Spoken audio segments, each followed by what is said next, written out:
My name is Joseph Combe. I'm the Director of Public Policy at Family Policy Alliance, and I will be your host this morning. A few weeks ago, we came to you with a broadcast where we previewed what we called off-year elections. These are elections done on even-numbered years, like 2023, 2021, etc. Only a few states do this, mostly the Commonwealth jurisdictions like Kentucky and Virginia. And we previewed specifically the Virginia election for you a few weeks ago that was held in the first week of November. We're coming to you again today with a recap of that election, just exactly what the implications of that election hold for social conservatives and the values they care about specifically. And we want you to know what the status quo holds now and what this looks like going forward, especially going into a critical, huge national election next year for the President of the United States. So we're going to recap that for you. And we have a wonderful guest on with us again, who's joined us today and shared her time with us.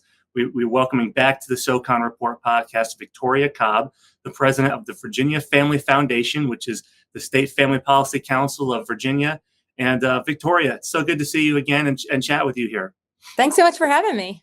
Yeah, boy, it's great to have you. So thanks for joining us. Thanks for your expertise and all your work around this and all social conservative issues for Virginians and for those who follow Virginia, because it's one of the leaders in our country.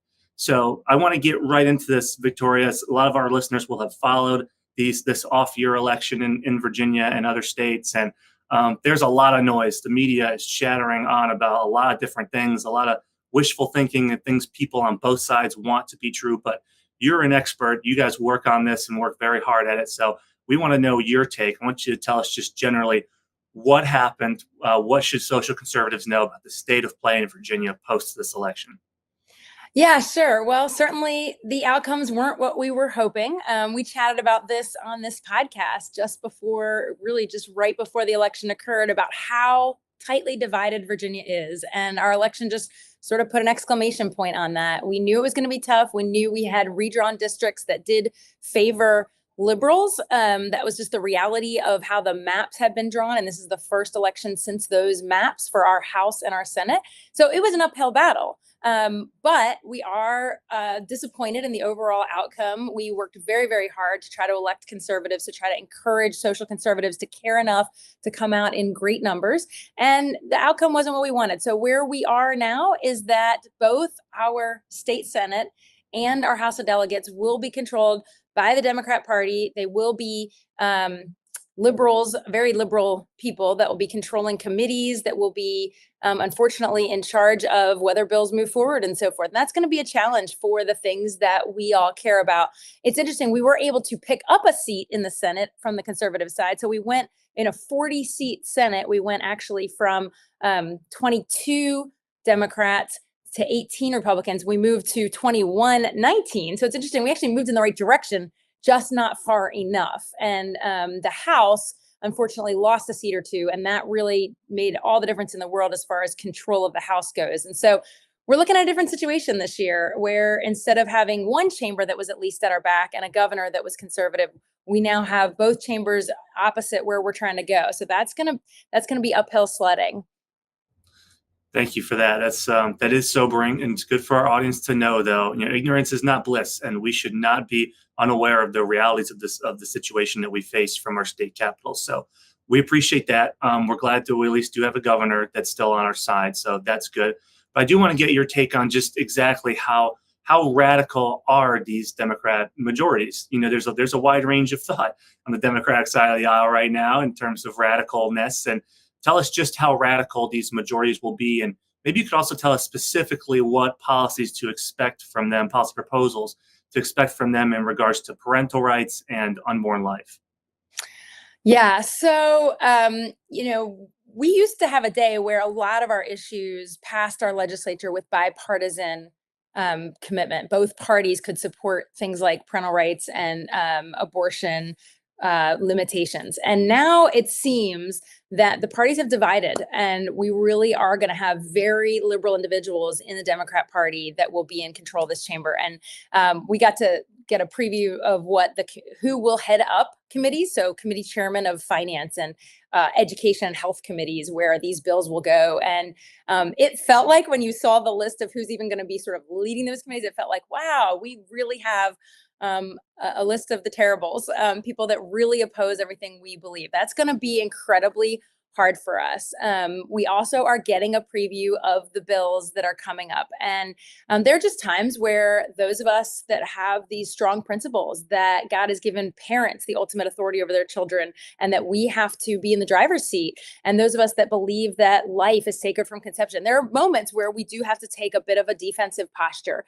And so we're going to be doing that this session. And some of the proposals that we've already gotten to see, we've gotten a preview. There are still many bills to be filed. So we're, here in early December, end of November, early December. And our session starts, just for people who are around the country wondering, when does all this kind of go down? Our session starts a little bit after January begins. So January 10th or so is the beginning of, in Virginia, we have 45-day and 60-day sessions. So it's not a very long period of time. So we're starting to see all the bills. We don't have them all yet, but the proposals we're seeing are concerning. Most concerning are, we're expecting, haven't yet seen it, a direct bill to harm the parental rights component of our abortion law. We still do actually have parental consent for abortion here in Virginia. So we are holding our breath. We haven't seen that yet, but we're concerned. The other thing we expect to see that we haven't seen yet is some kind of codification of the deception of the schools can engage in with parents around transgender issues. There's a real effort to put the student in charge of how they want to handle themselves within a school building and to keep the parent in the dark. We expect to see legislation that would really put that into our code. Right now, we have these model guidelines that are given from our Department of Education that all the local school boards need to adopt. And I think they're going to want to sort of cut that off at the pass and say, this is what it has to be. We would expect Governor Youngkin, who's been very strong on this issue, to veto something like that, even if it were to make it through the House and the Senate. But those are the kind of things we expect. The things we're seeing already are several constitutional amendments. So these are changes to the Virginia Constitution. So sort of a stature higher than even just sort of a change in our law. These amendments are very concerning. There are 3 of them that have been put in. One pertains to restoring all felon rights, no matter what. Sort of not a process, an individualized look at each person as they go through their restoration process, but sort of an automatic restoration of rights. That's a concern for some. This is not one of our top issues, but I just mention it because that's controversial. But the other ones are sort of more directly in line. In particular, I would mention the abortion one. So they are, in fact, and we knew this was coming, and I wish the electorate had understood this was coming, because I don't think I think the Democrats presented a position of, we're going to keep abortion status quo. But what actually they're trying to do is put into the Code of Virginia sort of an unfettered right to abortion. We've seen this happen in states all across our country where these things have gone to the ballot. In Virginia, we don't just sort of have signature petition efforts to go to the ballot, but you can change our Constitution, and you have to go to the people ultimately to do that.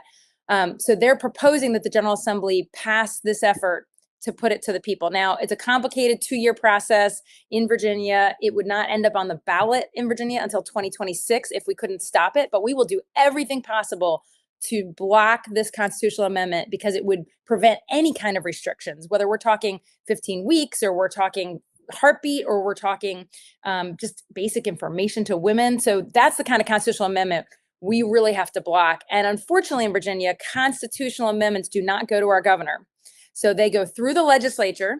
There has to be another intervening election. So we would wait until 2025.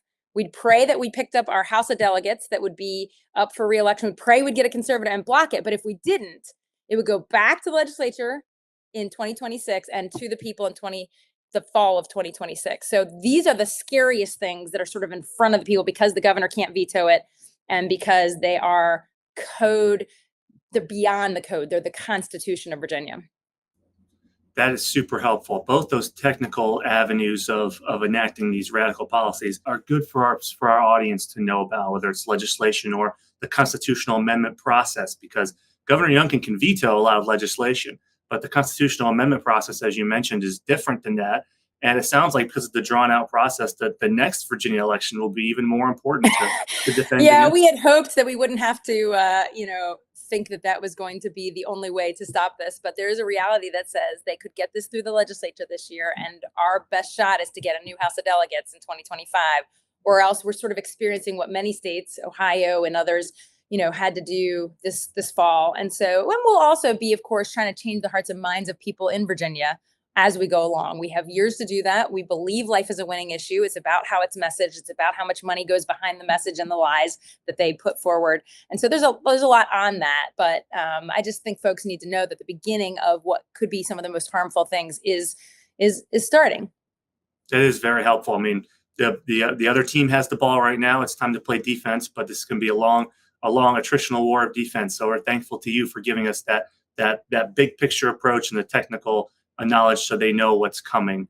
And because Family Foundation is such a warrior on these issues, just tell us very briefly, how can social conservatives support the Family Foundation as they play defense against these policies?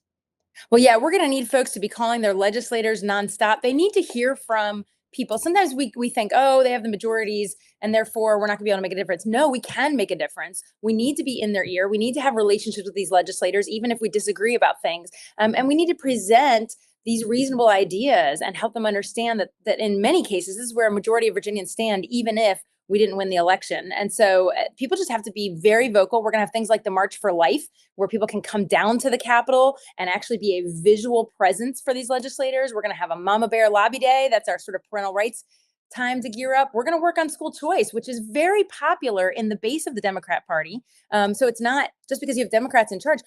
Democrat people across Virginia want school choice. And so if we can come together, no matter what party we are, and put that message into these legislators, we're going to move the needle for education in Virginia. So there's so many ways that we can make a difference and work to put forward the ideals that we know will advance all Virginians and will help families flourish. That's terrific. And I couldn't agree more on both of those, especially the March for Life. I've been to the Virginia March for Life. It's a great event, and I would encourage all social conservatives to come and join that when it happens. So more on that to come. But Victoria, this election wasn't all bad. There were some wins, and I want to make sure we talk about those and encourage our audience with that. So the first win I want to talk about was a fairly big one, actually, for social conservatives. There was a casino measure on the ballot in the Richmond area, and we won that. So I love it if you could just tell us about how we defeated that, how the grassroots campaign worked to defeat that, and why it should encourage our audience of social conservatives. This was such an exciting thing, even for people who maybe this isn't your top issue. I mean, of course, for some of us, the unborn is sort of, a central thing. But, even if casinos aren't your biggest concern, this should be encouraging on all issues, primarily because we were so outspent. So our side organized, the Family Foundation organized the opposition to this casino and spearheaded that campaign. And we were outspent. I mean, literally the final numbers won't be in until later this month, early next month. But we were outspent. It looks like they spent $10 to $11 million minimum. Some people are saying it's upwards of 12. And we spent less than $500,000. And that just tells you that strategy is everything, messaging is everything, getting to the people. And I think ultimately we were able to convince Richmonders, the city of Richmond folks, that this was going to be harmful to their community, that it was going to bring in with it crime, sex trafficking, and those type of things.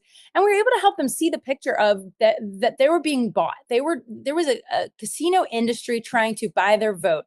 And when we can show the corruption and we can show that their vote isn't for sale, that they want to vote in a way that is healthy for the families around them. And they did it. And it was fun because it was the second time this hit the ballot. We had to deal with this 2 years ago. And the first time we won by, literally about a percent vote. It was 50.5 to 49.5 or something like that. It was razor thin. And this time, and I told you the money difference, we won 62% of the vote said, we want no casino. We don't want to be a part of this. That is a blowout. And I hope that it sent the industry packing, that they will never come back. They will never try to ask our people again for a casino. I hope that it was embarrassing to city leaders who should not have ignored the vote that we took 2 years ago. So it was a great win, and we're thrilled. And we hope other cities are encouraged that they too can fight casinos. Whether you're in Virginia or you're somewhere across the entire nation, it can be beaten. And it's just about strategy and messaging and convincing people that this is unhealthy for their community. Amen. That is so encouraging to know the people of Richmond said twice in greater margins no to predatory gambling. This should be so encouraging to our audience, and and show that we can win on these issues where the other side thinks it's only a matter of time. So awesome. Thank you for telling us about that.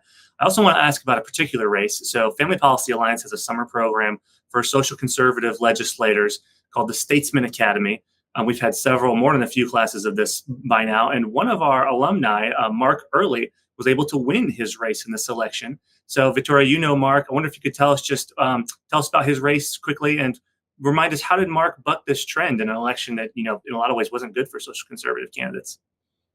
We could not be happier that Mark Early is going to be in our House of Delegates. And this is a guy who, yes, went through your Statesman Academy, who actually has worked with the Family Foundation on our team in the past. I mean, this guy is ready to go to bat for social conservatives. And I'll tell you, I think the way he won is hard work. He hit the pavement every single day for months and months, meeting voters. Sometimes I think conservatives think our ideas are going to win, and we hope they do. But you have to actually build those relationships and put in the shoe leather. And he did that. And that was really exciting. He did stand for our issues. He didn't change who he was. He didn't have to doctor up some nuanced position. He is who he is. People saw him as authentic. And he was able to win his district. Now, he has run once before in a harder district, a district that was a little bit more liberal. So this was a little bit of a better position for him. But I just love the stick with itness that he said, this is what God's calling me to, and I'm going to give it everything I have. And he was fortunate enough to this time be able to do that and do it in a district that's a little bit more balanced. And we're going to be so excited. And I think we're going to see him as a champion on our issues. And we're grateful that he's been trained by the Statesman Academy, because we know he's ready to go to bat. That's kind of you to say. I agree. I've met Mark at the Academy and in other contexts here in Virginia, and he's a good man. It should just be encouraging to all of us that a genuinely good person can still be rewarded in the political realm for being authentic and working hard. In the age of Instagram likes and parroting talking points, someone like Mark can still win, and that should encourage our audience. So another encouraging thing for our audience was the Lowden County was the epicenter of a lot of the parental rights groundswell that was behind the last gubernatorial election in 2019. We've seen that continue as those events have played out and the justice system has been in process. So there was a win there. And would you tell us about it to encourage our audience?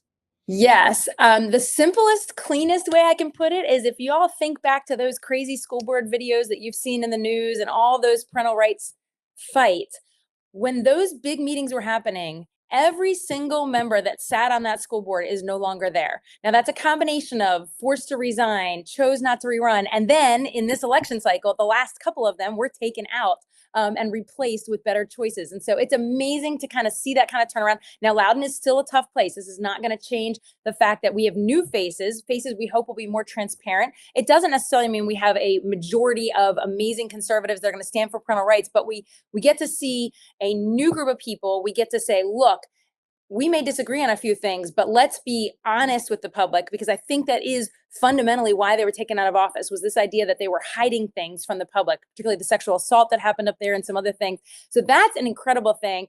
But I got to take that to one more step. It wasn't just the school board that has got a fresh face and is going to be a new opportunity for the people of Lowden County. It was also that Lowden County actually replaced their Commonwealth attorney. So that's our word for district attorney, that most people call that their district attorney in whatever place you live in around the country. We call them Commonwealth attorneys.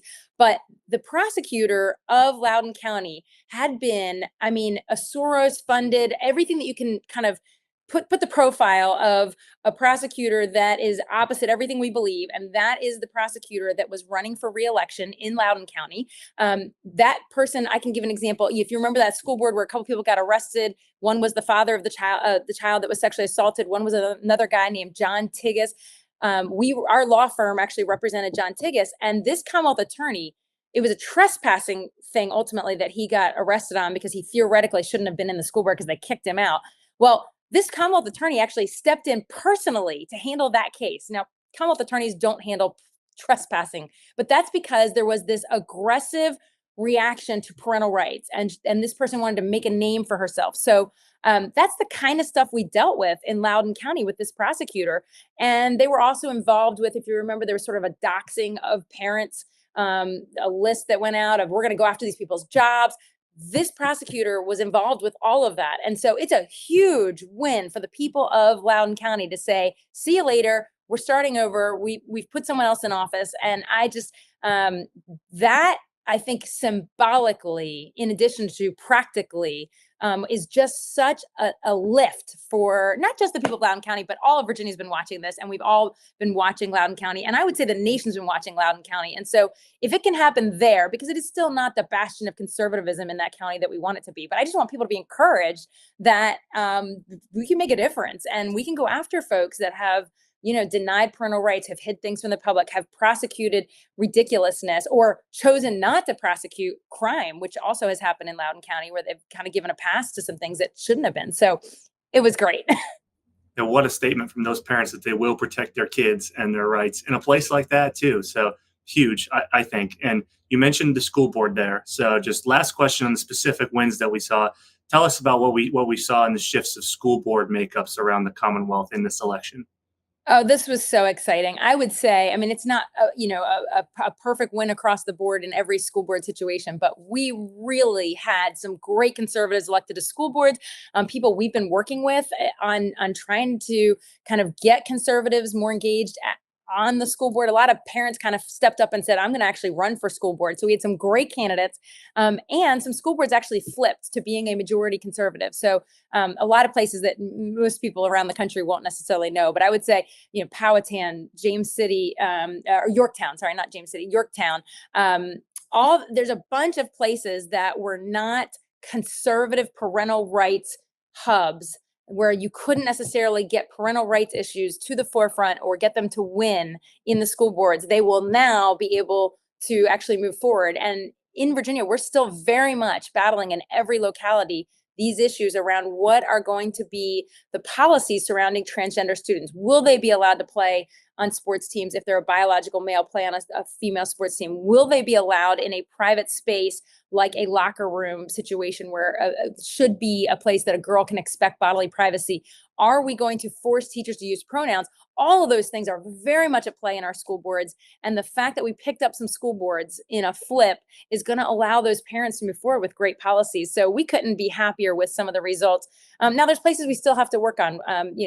Henrico County, Spotsylvania, these are pretty big counties where they've been moving blue, and we were very disappointed to see school boards not go in the right direction there. So it's not a perfect win across the board, but I would say this: it should be encouraging that if you're a parent somewhere across America and you're saying to yourself, I am tired of what's going on in my school board, I want better school board members, you should be encouraged to really think about running yourself or finding that perfect conservative that's going to stand for parental rights and have them run and really back them, because it can be done. I think these races focused on these issues and parents responded. And that wasn't just conservative parents, common sense parents that maybe don't align with us on all issues do align with, I want to know what's happening to my child in the school building. And every day you get more and more stories about that. And I think that people can really run on those issues and be elected on those issues. Amen. It's good to know that common sense can still win elections, right? I want to mention, since you encourage people to think about running for the school board, I also want people to know that Family Policy Alliance also has an academy called our School Board Academy, which is for people who are interested in running for the school board or already on the school board, who want to be equipped to do a good job there. As a social conservative, as a Christian with biblical values, we want to show you how to be effective there on your school board. And the link to that academy is in the description here and will be in the comments. So please, by all means, go on there. I encourage you to apply and be a part of it. So, because Victoria, you and I often know that usually it's the lowest levels of government that have the most impact in our lives, like the school board. So that is super encouraging. This has been a superb conversation, and I'm so grateful to you for it, Victoria. I want to ask you just one final quick question, because given everything that we've talked about, the good and the bad, now that our social conservatives are equipped to understand the results of this election, what is your and Family Foundation's vision for the Commonwealth while we're on defense? And how specifically can our audience of social conservatives support you and sow into that vision? Yeah, I appreciate this question. Yes, we're going to be on defense at the state level in the General Assembly, but I want to remind folks the offense is changing hearts and minds, and we do that every day, and that is important to the vision. So, for example, literally, we will be training pastors this week at our pastor summit.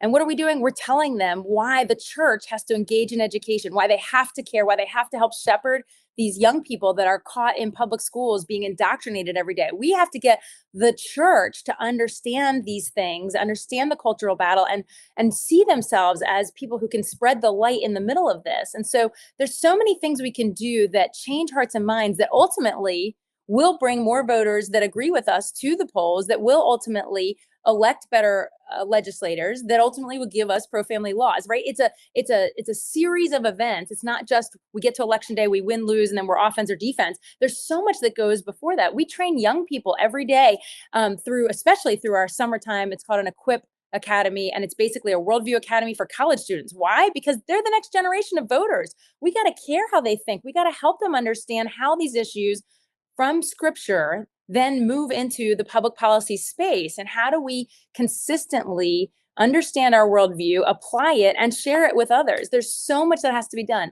And I think the last piece of vision that I'll just share with folks about what the Family Foundation is doing, in addition to the sort of tactical defense in the General Assembly, is that we are also very aware, when we talked about an abortion constitutional amendment coming down the pike and whether we would ever have to face that at the ballot box in 2026, we're not going to wait until 2026 to do positive messaging on why the humanity of the unborn should be protected. We have entire plans around how to do sort of what they call drip marketing, campaigning, literally messages that go across Virginia that help move the needle on our side towards protecting human life. Sometimes there's just not enough positive messaging from our side saying, look, here's the beautiful images of unborn children. Here's how they feel pain. Here's why we want them to be part of our society. Here's how adoption works. There's so many positive messages that are important to be done, not just during election season, not just when a ballot initiative is all the way to the table and you're about to vote on something. It's really about how do we change hearts and minds as we go along. So a lot of the Family Foundation is tactical and short-term and in the moment and urgent, related to bills, but a lot of it is, what are we doing long-term to help Virginia understand these values, principles, vote on them, and then therefore get great pro-family policy as a result? Amen. What a great vision. I couldn't agree more. And I want to tell our audience that Family Policy Alliance feels so fortunate and honored to get to partner with the Family Foundation and about 40 other state-specific ministries that do this kind of work in their particular state. You can find those, your specific states, at familypolicyalliance.com/allies. But Victoria, we're so proud to be a partner with you. Thank you for your time here this morning. I want to thank our audience as well for joining us. We pray that you come away from this feeling more equipped and more encouraged for the fight for social conservative values that is to come, not just here in Virginia, but around the country. Thank you for joining us. Have a great week.